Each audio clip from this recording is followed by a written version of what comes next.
Приветствую, друзья! Это токарный станок с поворотной головкой высотой 6 дюймов по центру и 36 дюймов между центрами не имеет маркировки производителя, но считается, что он был изготовлен Робертом Харди в Олбани, штат Нью-Йорк, США. Харди, который управлял своей механической мастерской с 1856 года до своей смерти в 1872 году, рекламировал токарный станок с поворотной головкой в 1860 году. И, судя по его общему виду, это, по-видимому, правильная дата для представленного здесь образца.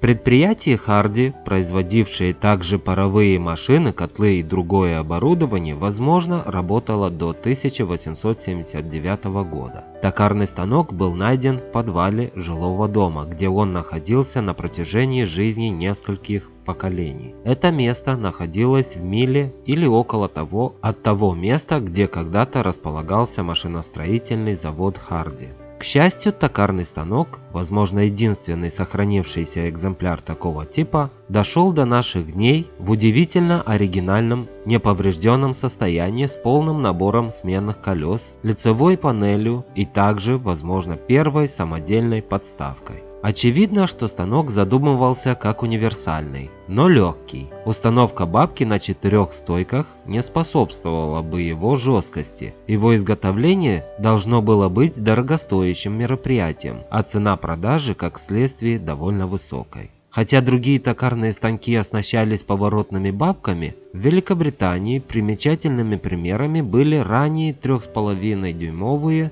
токарные станки Drummond с плоской станиной. Лишь немногие из них совмещали эту функцию с приводом на каретку. Тем не менее, одним из крупных токарных станков был английский Баркер, эксцентричная конструкция в которой, как и в Харди, для вращения ведущего винта использовалась система конических шестерен и собачья муфта. Поскольку бабка на Харди могла поворачиваться, правда всего на 5 градусов в каждую сторону от центрального положения, привод ведущего винта осуществлялся с помощью конической шестерни, установленной на шпинделе непосредственно за передним подшипником.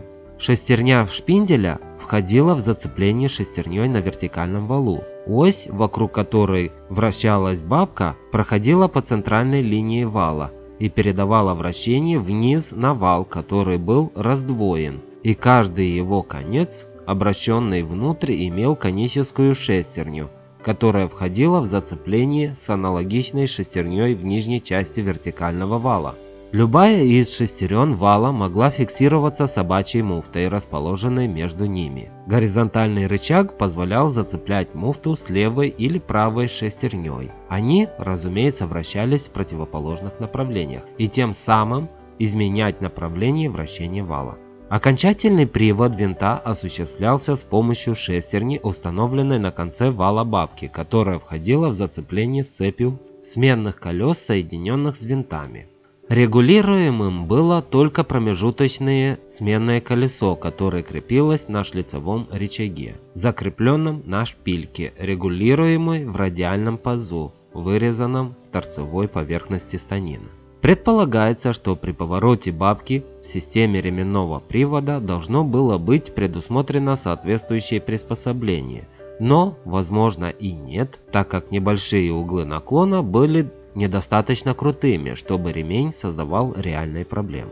Задняя передача, установленная непосредственно над шпинделем, также была необычной, хотя и не уникальной. Каретка, оснащенная очень длинными симметричными крыльями, несло один поперечный суппорт с простым Т-образным пазом. Перемещаемый винтом с уравновешенной рукояткой, суппорт устанавливался на осевой линии каретки. Направляющие станины проходили мимо передней поверхности бабки, что позволяло каретке перекрывать ее, а режущему инструменту дотягиваться до шпинделя. Поскольку нагрузки при резании инструментами, доступными в середине 19 века, были невелики, конструкторы небольших токарных станков уделяли мало внимания жесткости основных узлов. Поэтому, хотя прямая станина без зазоров была заметно широкой, она имела небольшую глубину и практически не имела поперечных ребер жесткости. Стенки были укреплены всего несколькими поперечными ребрами высотой половину высоты стенки. К дощечкам крепилась обработанная стойка ручной подачи каретки. Задняя бабка, типичная для своего времени по форме, располагалась на отдельном мосту, который перемещался по V-образной и плоской направляющим.